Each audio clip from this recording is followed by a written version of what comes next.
여러분 안녕하세요. 시사팩토리 100.3 김유리입니다. 10월 29일 목요일 생방송으로 함께하고 계십니다. 저희가 가을 개편으로 프로그램 속 코너를 새로 준비했는데요. 정치공장입니다. 울산 정치계 유명한 인사인 김영문 변호사, 이항희 노동당 전 울산시당위원장, 장능인 새누리당 전 대변인과 함께 한 달에 한 번 울산을 중심으로 벌어지는 정치 관련 내밀한 이야기 들어보겠습니다. 구체적으로는 울산광역시의회와 각 기초의회에서 논의되는 조례는 어떤 게 있는지, 그리고 울산 관련 국정감사와 울산시의회 행정감사가 어떻게 되고 있는지, 또 각 정당의 울산시당 소식과 향후 진행될 재보궐선거에 대해 알아보겠습니다. 오늘 이항희의 월간 정치공장부터 출발합니다.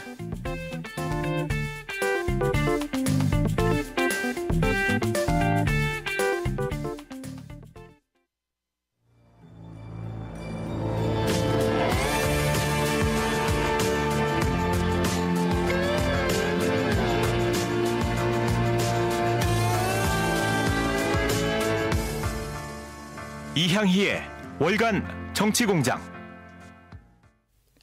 네, 이항희 노동당 전 울산시당 위원장 스튜디오로 모셨습니다. 어서 오세요. 안녕하세요. 네, 반갑습니다. 국회의원 후보자로 저희 방송 출연하셨잖아요. 네. 그때도 굉장히 인상이 깊었는데 우리 청취자분들께 본인 소개 좀 자세히 부탁드릴게요. 안녕하세요. 시사팩토리 청취자 여러분 반갑습니다. 방금 소개받은 울산의 대표 여성 정치인이자 진보 정치인 이항희입니다. 지난 5월 시사팩토리 정치중계석에 출연하면서 맺은 인연이 월간 정치공장으로 이어져서 신기하기도 하고 참 감사한 요즘입니다. 월간이라는 한계는 있지만 더 심도 있고 알찬 소식으로 찾아뵙겠습니다. 네, 기대됩니다. 그러면 오늘 준비해온 주제 뭔가요? 놈. 2008년 개봉한 김지훈 감독의 영화 좋은 놈, 나쁜 놈, 이상한 놈 기억하시나요? 네, 기억하죠. 오늘 방송 끝까지 들어보시고 진짜 좋은 놈, 나쁜 놈, 이상한 놈이 누군지 판단해 보시죠. 첫 시간부터 굉장히 임팩트가 있는데 어떤 사안인가요? 후쿠시마 방사능 오염수 배출, 월성 1호기 감사원 결과 발표, 신고리 5, 6호기 건설 허가 취소 소송 최종 심리, 대한민국 방방곡 꼭 가져가라 핵 폐기물까지 최근 다양한 핵 이슈가 있었습니다. 그렇군요. 짚어봐야 할 소식이 많네요. 자세히 좀 말씀해 주시겠어요? 울산은 14개 핵발전소에 포위되어 있고 대한민국 고준위 핵 폐기물 70%를 끌어안고 살아가는 핵 위험 도시입니다.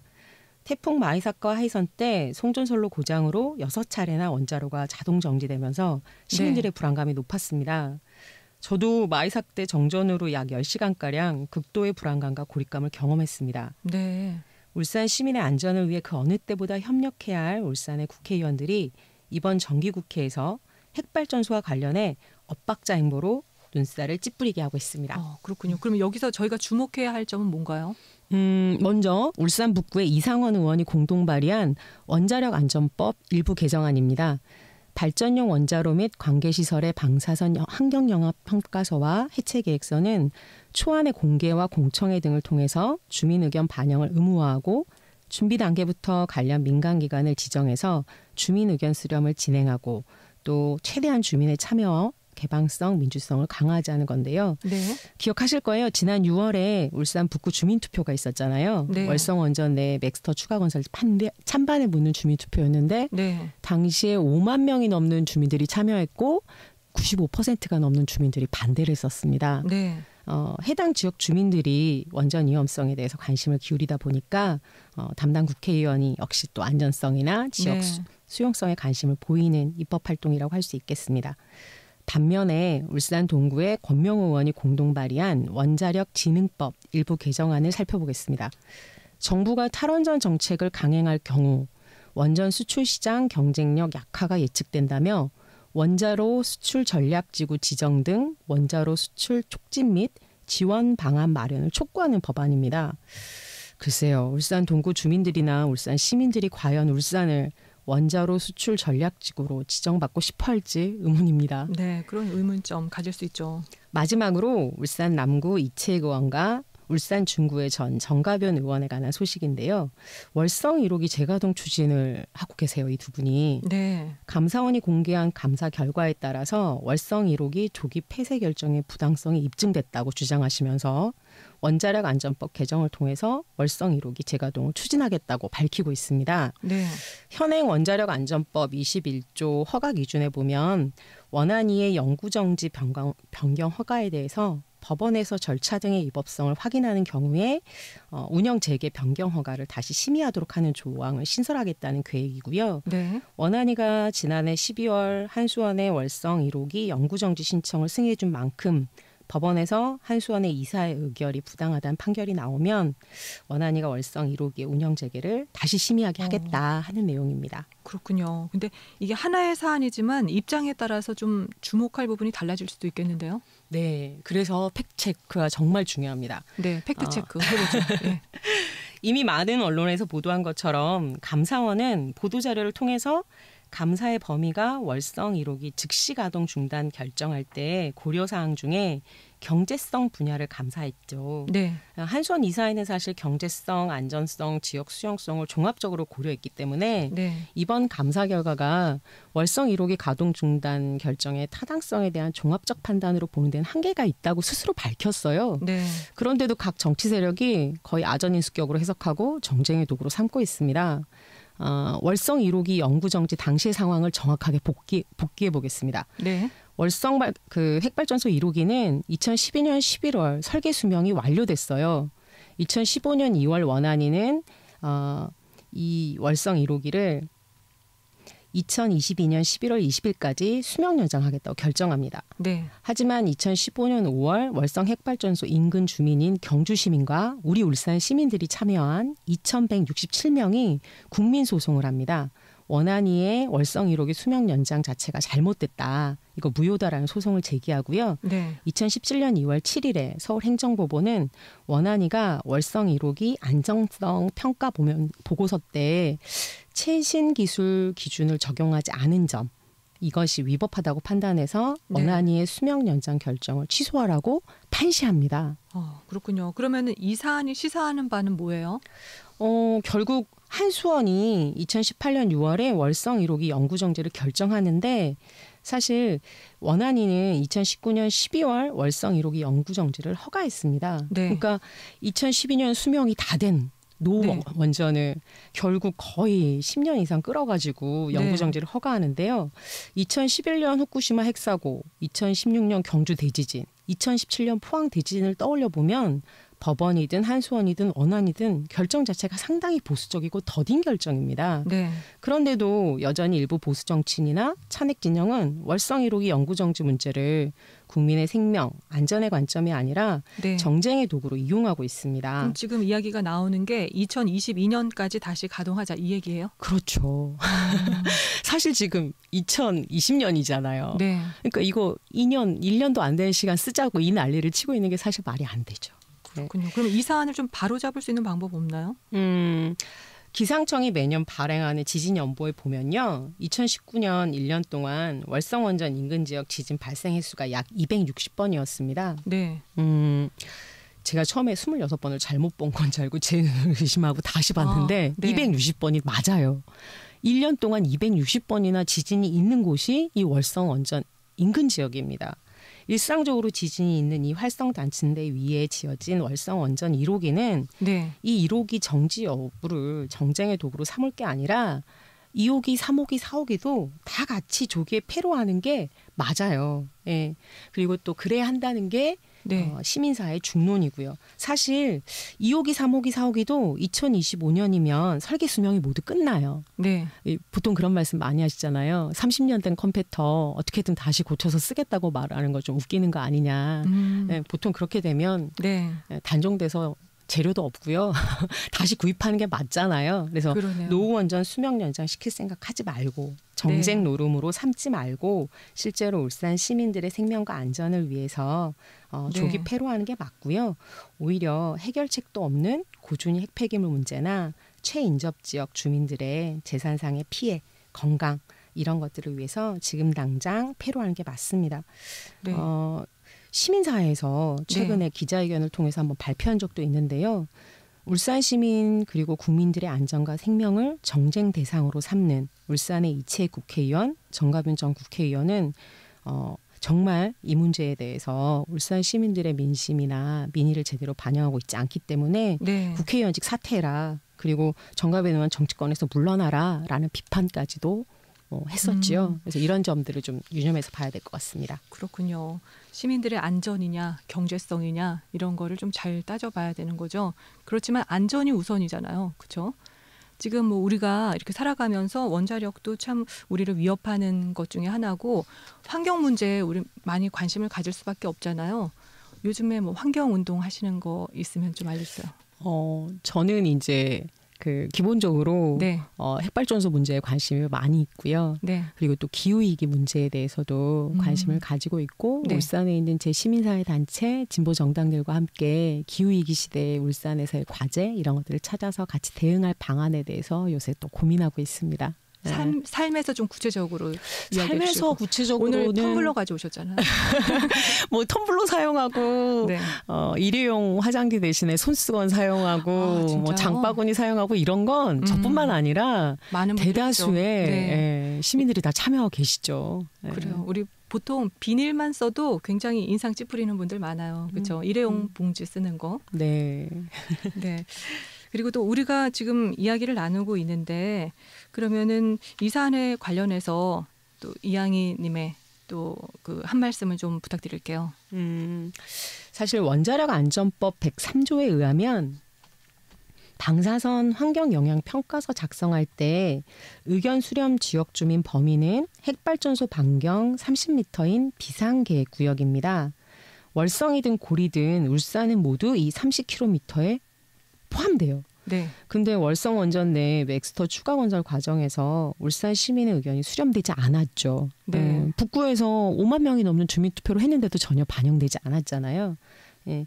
이미 국감에서 정의당 류호정 의원이랑 더불어민주당 김성환 의원이 산업부의 엑스터 추가 건설 경주지역 공론화가 지역 주민들의 의견을 제대로 담지 못한 점 그리고 공론 조작의 의혹을 지적하면서 진상조사위원회 구성을 촉구했습니다. 저는 피해 당사자 지역인 울산 네. 그리고 또 울산 시민의 생명과 안전을 지키기 위해서 울산 지역의 모든 국회의원 그리고 정치, 행정이 초당적으로 협력해야 한다고 생각합니다. 뭐 발의는 뭐 정의당이나 민주당 의원들이 하셨지만 이 진상조사위원회가 힘있게 구성되고 또 울산 시민들이 납득할 만한 공론화 계획을 정부에 촉구하는데 여야가 네. 초당적으로 좀 힘을 모아야 하지 않나 이렇게 생각하고 있습니다. 그래요. 그러면은 11월에 어떤 계획을 가지고 계신가요? 지금 어떤 일들? 며칠 안 남았어요. 당장 다음 주잖아요. 네. 다음 주 월요일부터 울산시 행감이 시작돼요. 네. 네, 울산시 1년 동안 쭉 활동했던 거 행정사무감사도 하고 또 내년도 예산도 잡는데 울산의 정치인 한 사람으로서 일단 행감이 어떻게 진행되는지 관심을 갖고 지켜보고 그리고 제가 이거 월간 방송이잖아요. 네. 그래서 11월 달에 방송할 때 또 그 행감 네. 요리조리 잘 분석해가지고 우리 시민들한테 유익한 방송도 준비해야죠. 그래요. 그러면 행감에서도 이 원자력 관련 이야기가 좀 나올까요? 전 나와야 된다고 생각합니다.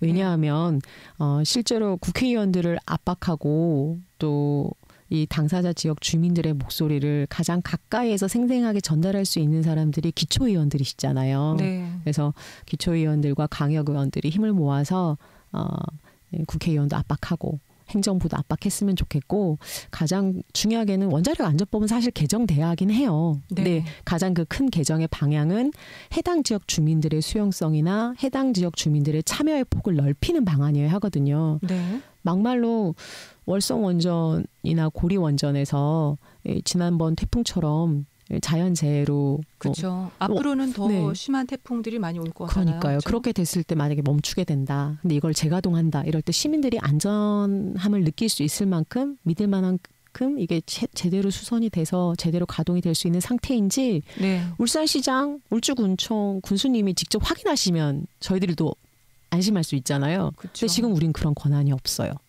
그러니까 해당 자치단체장들이 그런 권한이 없어요. 철저하게 비밀리에 다 이게 진행되거든요. 네. 그래서 실제로 원전 운영이 투명하게 진행될 수 있고 해당 자치단체장들이 이걸 책임 있게 관리 감독하고 발언할 수 있는 힘을 만들기 위해서라도 관련 법은 개정돼야 하고요. 네. 울산 시의회에서도 이런 것에 대해서 압력을 행사한 활동들은 계속 해주셔야죠. 그래요. 그리고 원전 관련해서 좀 구체적으로 행감에서 나올 걸로 좀 예상되는 그런 내용이 뭐가 있을까요? 아무래도 일단 저는 이 신고리 3, 4, 5, 6호기 같은 경우는 울산이잖아요. 그쵸. 그러니까 이제 울산에 있는 이 핵발전소와 관련해서 계속 잡음이 있잖아요. 네. 이게 실제로 모델 자체에도 결함이 있기도 하고 계속 사고도 발생하고 있고 이런 사고가 투명하게 공개되고 있지도 않기 때문에 네. 울산 의원들이 이런 것에 대한 지도 감독 관리 권한을 좀 높일 수 있는 조례도 만들고 그나마 다행인 건 울산시의 시민건강국이라는 게 만들어져요. 그래서 이 안에 이제 시민들의 건강을 책임지기 위해서라도 네. 안전을 책임지기 위해서라도 이 원전과 관련된 분야에 네. 조금 더 힘이 실렸으면 좋겠고 관련 공무원들도 좀 많이 충원이 돼서 이 일을 지속적으로 안정적으로 좀 책임질 수 있으면 좋겠다. 뭐 이런 기대감이 좀 있죠. 네. 그래서 올해 활동에 대한 평가나 내년도 예산 계획 잡을 때 이런 게 반영됐으면 좋겠다는 생각을 전 개인적으로 갖고 있는데 네. 일단 행감을 한번 지켜보려고요. 이런 이야기들이 좀 나오는지 좀 봐야 될 것 같아요. 같이 좀 주시해야겠습니다. 그리고 신재생 에너지에 좀 관련해서도 우리가 관심을 좀 많이 가져야 하지 않을까요? 어제 대통령이 네. 2021년 예산안에 대한 이렇게 그 국회 내에서 연설하셨잖아요. 그래서 거기 보면 실제로 이렇게 탈탄소 시대 가겠다라고 얘기하기도 네. 하고 신재생 에너지에 대한 예산 배정도 획기적으로 넓히겠다 네. 이런 얘기 하시는데 그게 사실 선언에만 멈추지 않고 실효적인 법으로 가려면 관련 법안도 만들어져야 되고 저는 어떤 방향으로나 보든 울산은 다 당사자 지역이에요. 원전 문제도 있고 네. 그리고 또 송철호 시장님 수소에 대해서 관심 많으시잖아요. 네. 수소차나 그러니까 신재생 에너지에도 관심 많기 맞아요. 때문에 다 네. 이거 우리 당사자 지역 울산 현안이거든요. 네. 그래서 이런 게 선언에 멈추는 게 아니라 실효적인 법 집행으로 가려면 사실 조례에도 반영돼야 되고 예산도 배정돼야 하잖아요. 그래서 네. 이것이 좀 관련해서 제대로 일관되게 계획이 있는지를 좀 다 봐야죠. 저희가 지켜봐야 돼요. 네. 사실 문재인 정부에 대해서 사람들은 선언은 하는데 뒤 계획이 뒷심이 있게 안 따라간다 이런 얘기 많이 하시잖아요. 네. 사실은 탈원전 정책도 그렇고요. 신재생 에너지 정책도 그렇고 기후위기 대응하겠다는 것도 선언만 있어요. 네. 그래서 이 선언이 구체적인 로드맵을 가지고 뒷받침돼야 되는데 그런 게 없기 때문에 일단 행감 때 내년도 예산안에 이게 반영되는지 반영 없이 역시나 선언으로 끝나는지 네. 이걸 좀 주목해서 봐야 할 것 같습니다. 그래요. 그럼 끝으로 지방정부 수장인 울산시장도 신재생 에너지 산업과 관련해서 구체적으로 좀 어떤 내용에 관심을 가지고 계실까요? 전 시민 눈높이에서 고민해야 된다고 생각해요. 사실 저 주변에는 네. 환경 생각해서 수소차 구입해야지 전기차 구입해야지 하시는 분들 계시는데요. 네. 사실 수소차 충전소가 많지 않잖아요. 아직까지. 그런 문제가 있고 네. 또 하나는 수소차나 전기차나 사실 대한에너지를 사용하는 자동차에 대해서 고민하시는 분들도 있지만 한 단계 더 나아가서 네. 어차피 자동차도 타이어를 계속 굴리기 때문에 급제동이나 급발진할 때 타이어 마모로 대기를 되게 많이 오염시키거든요. 그렇군요. 그래서 처음 알았네요. 전체적으로 자동차 사용량을 줄이는 게 좋다. 네. 오히려 대중교통을 강화하는 게 좋다 해서 대중교통 혁신안이 좀 필요한데 울산 대중교통 나쁘기로 유명하잖아요. 그렇죠. 그리고 더 중요한 건 시청 홈페이지나 이런 데 들어가 보시면 알 거예요. 1년 동안 네. 울산에서 에너지 사용량 이런 걸 보면 기업에서 에너지를 사용하는 양이 거의 88% 이렇고요. 네. 일반 가정에서 전기 사용량은 사실은 이렇게 10%도 안 돼요. 미미해요. 아주 미미해요. 네. 그래서 각 가정에서 개인들이 에너지 절약 또는 에너지 전환에 대해서 고민하기보다는 울산 같은 경우는 기업들, 산업 분야의 에너지를 어떻게 혁신시킬 것인지에 대한 고민이 되게 중요하고 네. 이것에 대해서 정말 노사정 간의 협의 예, 울산 송철호 시장님이 각 기업들과 이런 문제를 협의하고 네. 사실은 강제하는 노력들이 필요한데 이 문제는 너무 부족한 것 같다. 시민들한테 캠페인은 많이 하시는데 네. 실제로 많은 부분을 차지하는 기업에 대해서 이것에 대한 강제계 이런 건 너무 부족한 것 같아서 네. 전 좀 개인적으로 안타까워요. 예. 그러네요. 오늘 이제 시간이 다 돼서 마무리해야 될 것 같은데요. 오늘 첫 방송 어떠셨어요? 저는 사실 네, 김유리 아나운서가 너무 많이 배려해 주셔가지고 아니에요. 우리 방송- 너무 거리가 있는 것 같다고 댓글이 올라왔어요. 정말요? 다음에는 좀 친해지도록 해요.